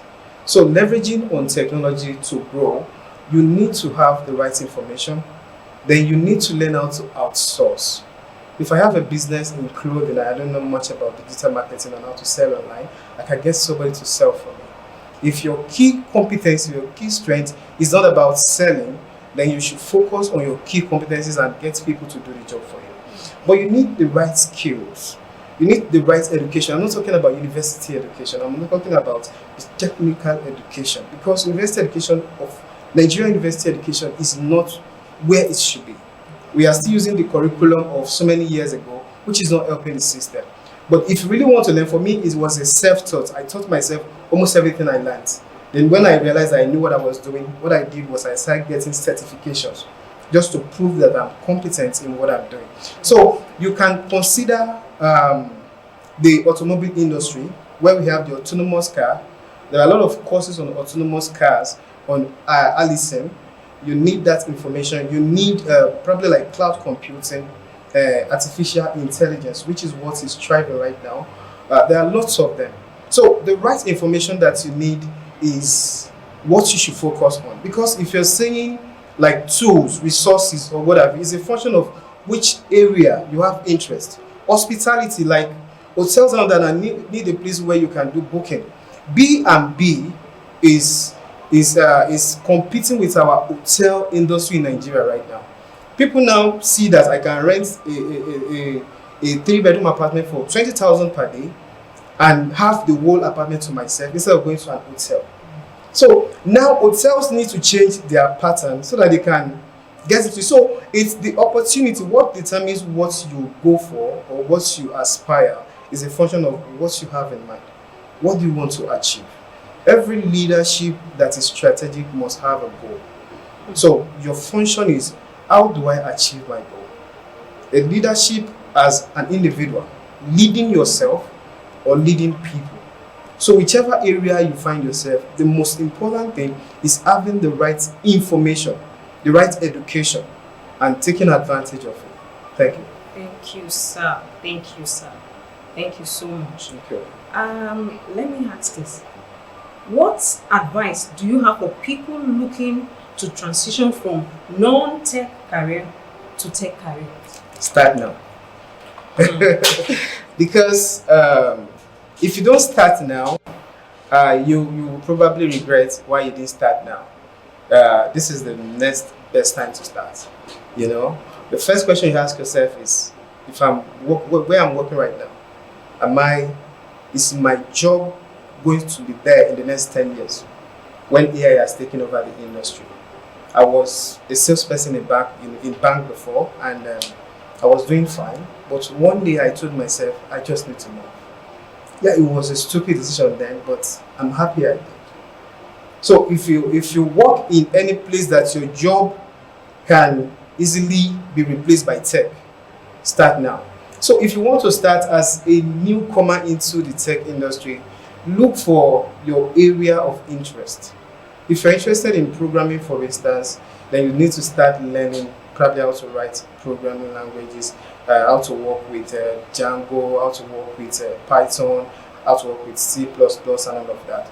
If you used to be a marketer like I used to be, you can become a digital marketer and still deliver the same value or even better value to your employer or to yourself. So if anybody is planning to transition into technology for now, it's a function of where are you looking into.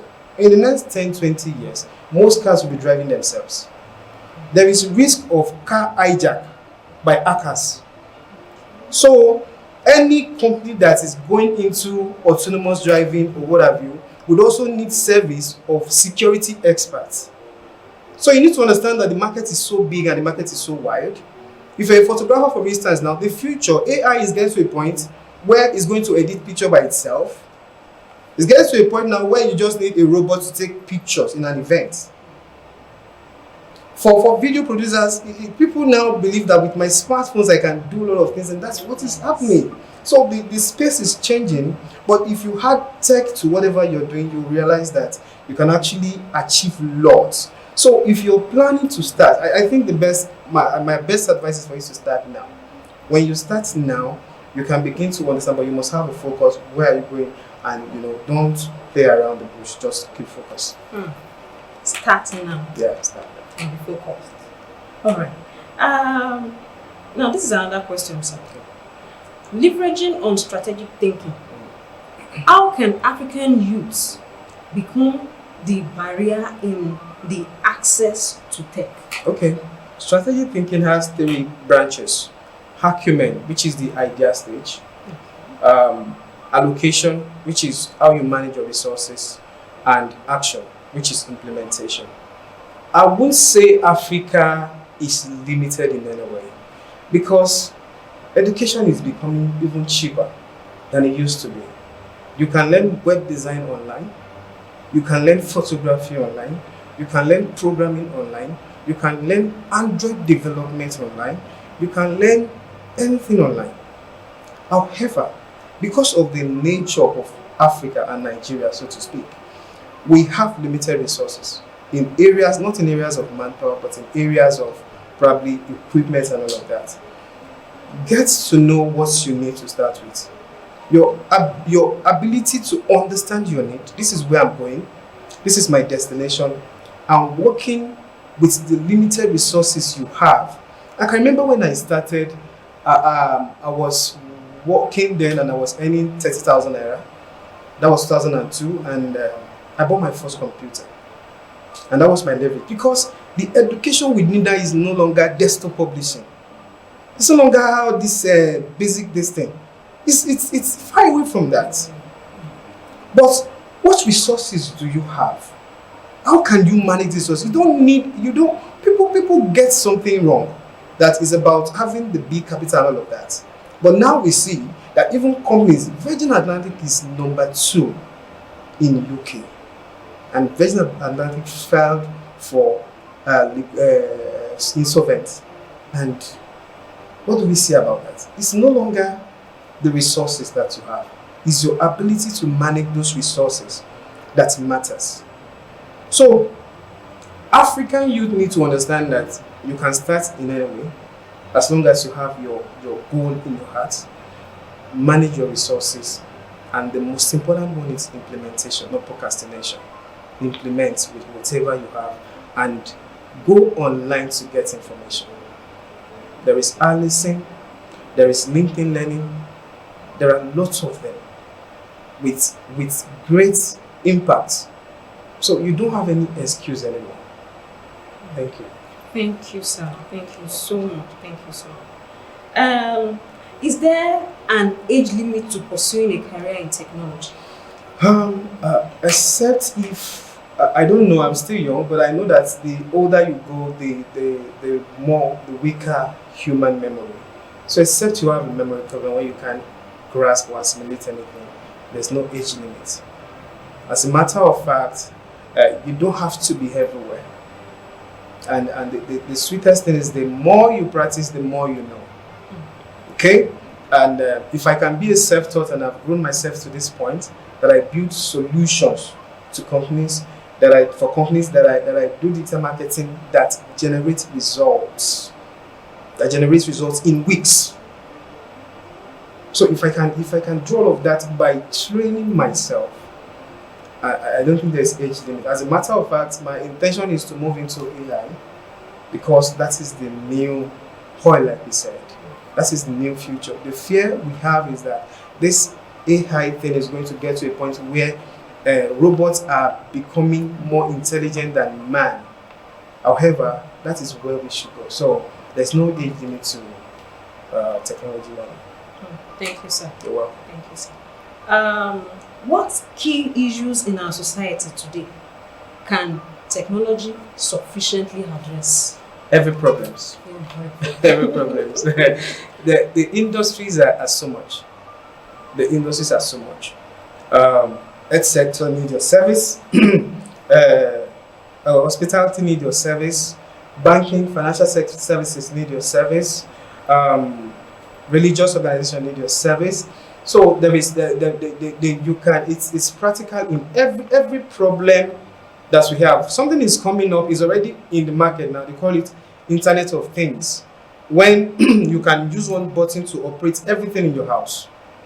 So technically, you can get to your house now and press a button, and it will come down from the ground. So Internet of Things is so it's big. You use a button to close your gate, to open your gates, out that. It will create unemployment. That's the truth for those who don't have the right skill sets. So the most important thing is not just, we can take it for granted. But the simple truth is whether you make decision today and you live by it and you grow with it, or you regret tomorrow for not making a decision, is left to you. Thank you so much. Thank you so much, sir. For an individual just about starting off his or her career, what is your advice to such a person? Set a goal for yourself. It's practically the most important thing. You know, when you don't have a direction, you begin to merry-go-round, and because you don't even know where you're going, you need to do your research, know which of this industry you want to play. Is it in application development? Is it in marketing? Is it in solution providing? Is it in networking? Is it in security? You know, so when you set your goal, then you begin to learn. You begin to learn. There are lots of tutorials online that are as cheap as $19 per month. That's less than 10,000 naira per month, and it's going to give you value that education of 200,000 is going to give you. So don't look like, oh, you don't know what you're doing, or yo, I'm late at this or whatever. Kick it off, then begin to learn. Give it a gradual process. Application development, you can start with WordPress, then you move into programming. You start doing all of that, and before you know it, and the sweetest thing is that the job is not, you can be in Nigeria and work for somebody in UK. That's the sweetest part of it. So it's not territorial bound. So you just need to start. Get the right education. Skills is the most important thing. We need to understand, because for you to be able to use any software or anything effectively, you must have the right skill. You must understand the interface. And that is what education does for you. So get the right education. Start with learning. Go online, get education, and start implementing. And the most important thing that people always forget, which happened to when I started initially, was we don't always consider the business side of what we do. So we don't even know how to negotiate. We don't know our values and all that. And people will take advantage of that. So you need to know how to convert your skill to money. Because if you don't convert your skill to money, it's more like you're doing nothing. So that is it. Thank you. Thank you so much. We are really learning from you. So, sir, in few minutes, can you please tell us, just wrap up all you have said, Okay. so that it can be registered in our mind that you have said this point. Okay, thank you. I have few things that I wrote down here, but I'm just going to say this, that the simple truth about life is the biggest mistake you'll make is not trying at all. Even if you're dullard or you think you don't know anything, there is still a space for you. Anything you do and you do consistently is going to give you results. So it's only when you don't keep trying that you don't get results. Don't feel like life is going to end. Don't feel like things are not going to work. Don't feel like things are going to get worse. Have a positive mindset. Technology is the new thing. It's no longer an option. It has become a necessity. 5G is coming. Internet of Things will boom. Artificial intelligence will boom. 5G is what will power self-driving cars. They need people in those industries. Hospitality needs people to build solutions. Airline business industries need people to build solutions. So it's either you see yourself as a solution provider or you see yourself as a consumer. But it's going to get to a point that this product you're consuming is going to challenge your own job. You're likely going to lose your job because of it. So the choice is yours. Microsoft around March, April or so, Microsoft changed all their content writers to artificial intelligence. It means that the future of content writing is no longer human writing, because these things are becoming smarter than us as humans. So the decision is yours. However, I would advise that you take the bold step. As a personal person, I always believe I don't have to work for anybody. I can hustle for myself and be fine and all of that. So if that is the kind of spirit you have, don't wait until everything is right. I'm sure I left banking with 40,000 naira in my account, the last money. And I can remember for months there was no income. And at that point, Access Bank was offering me a job. FCMB was even calling to come and resume. But I told myself, I need to move. It was never easy. It was never smooth. But every day, every moment is taking me towards the future I dreamt of. So the thing is, I'm not a motivational speaker, I'm just a practical person who will tell you things the way they should be. You need to be honest to yourself. As a youth, and you think you don't have to do so much because you have a job that is paying you whatever, and you think your skill is so important that people respect you, and you're not thinking of what technology is going to do to you in the nearest future, you're making a big mistake. So my final word is this: believe in yourself. Believe there is a purpose for you. Believe in the Creator, who is God Almighty. Think positive amidst of negativity. Obviously, every good thing has the bad side. Pick the good one and keep pushing until you are sure that you are close or you are where you want to be. Thank you. Many thanks, Mr. Adeleye. You're welcome. And to our viewers and audience, I believe you have learned one or two things. And if there is anything for you to take home, it's that it's time for you to rethink and take a bold step. Thank you. Wow. I believe we have learned quite a lot from what has been said so far. I would especially like to thank you for being part of this conference. Thank you for your likes, thank you for your comments, thank you for the shares. We see it all and we appreciate it. Our feedback channel is Evolve Leadership Conference at outlook.com. Should you choose to have any contribution to share with us, please feel free to hit us via that medium. Thank you for being part. Thank you very much and see you next year.